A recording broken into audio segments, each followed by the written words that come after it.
7 hours 18 minutes and 1 second. This is what we call stability. This is your true specialty. You might not reach this hit rate with a power loop.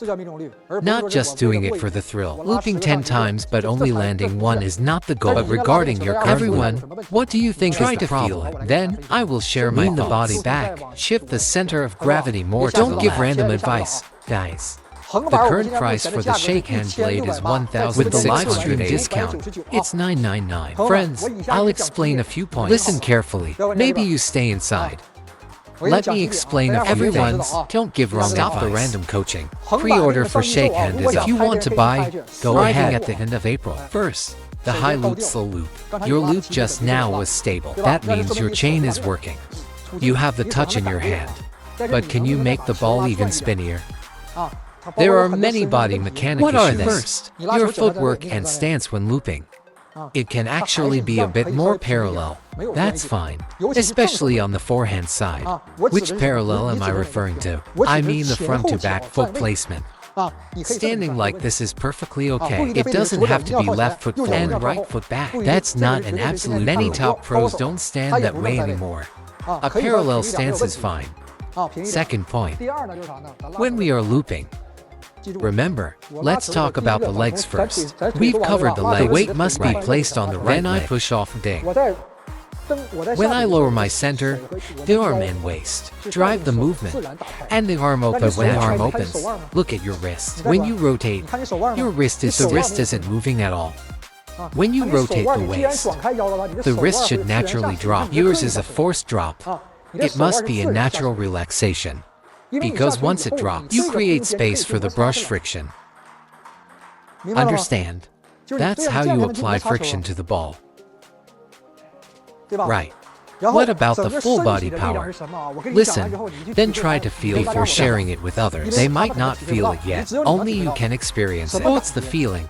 Remember the check mark motion I mentioned? A quick tap to the right, then back. But for a high loop, you don't need a high loop. You hold that tap. Hold it while your core and legs grip the floor, body held firm, hands held firm.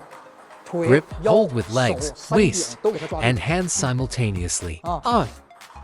It should feel like your whole body is like a lock, completely locking onto the ball. Regarding the shoe you all mentioned, let me clarify about pushing the legs and thrusting the hips. I've said it before, but I need to emphasize it again. Even when you never just tell them push legs first, thrust hips. What does pushing legs and thrusting hips even mean? Can you explain it to me? My original understanding. If a parent asks you, what is leg drive and hip thrust? You think it means straightening the legs and pushing the hips forward. Straighten and thrust. See, I was right. Most people think it means straightening the legs and to make it visible to others. If you teach your son like that, he will exaggerate the movement just so you can see it. And you'll think it's correct. But as I said, the power of leg drive and hip is completely invisible to others. You all just perform the outward motion. I definitely don't straighten my legs or but I feel it internally. It's not a deliberate show for you. Is it intentional? As long as you feel the legs driving, anchored firmly, and the hips are tensioned, that is enough. Do you understand what I mean? Friends, I don't know why everyone talks about leg drive and hip thrust all day. How do you even thrust? What are you pushing? Like I told you, right leg at 100%. When you drive, the feeling should always be around 70 to 80%. You can't just go from 0 to 100 and be done, or let the power leak out instantly. The power must always be compressed, a constant feeling of compression. Many people relax, then compress. There should be a resilience toughness throughout. One moment relaxed, the next stretched. If you understand, type yes in the chat. Do a few more, I'll check. Make sure you teach others this way too.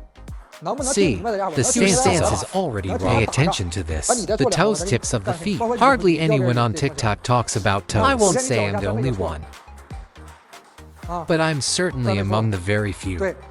I watched your loop. Let me see. Look at this. Your toes are too rigid. Try looping without moving your toes. Try to rotate. See, the left toe isn't moving. If I stand here, and rotate my waist without moving. It's restricted. Toes must be flexible while keeping them on the ground. They should rotate along with your waist. Think about it. If I want to turn my body all the way back, can I do it if my toes are stuck? But if they follow the turn, the toes can be driven by them. Keep them anchored but allow them to pivot into the ground. Sometimes, you just plant one angle stuck. How can the waist rotate then? Can I anchor the feet but let the toe rotate with the body? Try it again. This is the toe issue. Feel it yourself. Anchor and rotate. Yes. Now you're open. See how much more you can rotate. If you lock your feet and try to turn, doesn't it feel uncomfortable? If you work against the bone structure, can it ever feel right? Makes sense. Do you all get the toe concept? Do you understand? Good. Now, looping for a high loop at the exact moment of contact. Lock the power like a solid rock. Lock onto the ball. Nothing should be loose. That's how you generate heavy spin. Got it. Let's do a few demonstrations. I won't talk about racket and just feel it first. See what else is wrong. Step by step. Is it spinning? Crouch a bit lower. Grip it. Grip it tighter for me. Still a bit too much. No, don't let it slip. It should be total. You're slipping at the very end. Don't slip. Better. Crouch lower. That's it. That's a high loop. Now it looks professional. Spinnier now. If I were defending and I didn't control the angle loop, right here, grip it. If I don't control my block, it flies out. The one you did before. Even without control, this proves the current loop is spinnier. Everyone in the chat can see that pause hold feeling. Like this, feel it. No matter how much backspin I give, you can loop it. Heavy. Wrist, wrist. Did it go up? Much better. Did you guys see that? Isn't it better? Let me give you one more tip. What else is there? Look at the improvement. Followers, please hit the like button. If you haven't joined the fan club, now's the time. Listen up. Contact point. Slow down. Apply friction at this position. Don't put the contact point here. A bit later. For a second, you can also brush early. Brush it here. Stop here. Grip the ball here. Try it. Feel it. Come on. Do you know why I want you to loop like this? At this position, your movement is most efficient. Do it. It's just right. If the ball is way over, you hit it there. The power won't transfer. It's a waste. Pointless. This is the optimal strike zone. Rotate the waist. Can you even loop from way out there? Try it. If you place the ball here and loop hard, you overstretch. You're reaching for it. But if the ball is here, isn't the power concentrated right here? Do you guys see what I mean? I'll let Bao explain it later. Grip it. Hand doesn't go above the head. Very good. Loop boldly. Grip it again. Yes. Nice. Very good. Again.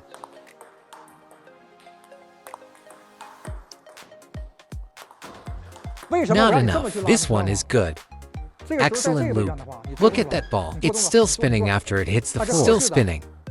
Many ask, do I need to tilt the blade? No need to deliberately tilt it open and necessary. Not to close, not to open. Normal is fine. Contact point on the rubber. Middle top area. Brush from there. If you tilt it too much, the contact then it's hard to find the middle top spot. Don't over tilt it. No need. Slower means spinnier. So for a high loop, don't try to make it fast. It's not a power loop. 手不过头啊。 High loop and power loop are different. Power loop requires speed and quick release. High loop requires heavy spin and slow speed. Is that easy to block? Nearly impossible. Right. It's spinnier, but is it easy to defend? I'll loop to you. Borrowed power usually results in high, but if your placement is off, it's easily countered. I see this with amateurs too. They hit hard, and the ball comes back. But a high loop is much harder to block. Understood, Peng Peng. Before this coaching, I thought looping backspin, whether power loop or whatever. I didn't know the difference. I just knew I had to drop my center. That pushing up feeling. After your advice, what I personally realized is parallel feet, wider stance, and share with parallel. Forget the hip thrust. The hip power is a compressed force, right? Many think the hip must be thrust forward. No knee movement. There's no deliberate forward thrust. Let me demonstrate my feeling just now. First, I drop down. Then the toes can have a small adjustment based on how low you go. The right toe has a tiny shift, depending on your range of motion. If the range is small, maybe it doesn't. But if you move more, it has to move a bit. But the left toe must follow the rotation. Drop down, then rotate the waist. No forced rotation. It happens naturally as you sink. And the racket head, wrist must be open first. As you drop, the forearm opens. The wrist must extend outward slightly, just a bit. When you recover, the right toes apply force, drive upward and center. Then the waist rises naturally. Exactly. Then the waist stops, holds. Watch the ball. At the falling stage, at that exact moment, hold the position, waist grip the racket, feet anchored. All 3 points lock at once. Lock, lock, and the hand. From the extended position, pull it straight. The wrist snap a grip. That wrist grip is key. Hope you all understand. Anchors, waist holds, left toes anchor, wrist align and grip. That's enough. Like I said before, a big movement or a huge range doesn't guarantee more power. Table tennis isn't like that. You know this principle. What is explosive power? What is concentration? Power is greater when it's concentrated. So, the range of motion doesn't matter. As long as at the moment of contact, your waist, legs, hips, forearm, and wrist combine it effectively. That concentration is enough power. Understood, friends? Yes, exactly. Simply put, it's about concentration, but many don't understand what that means.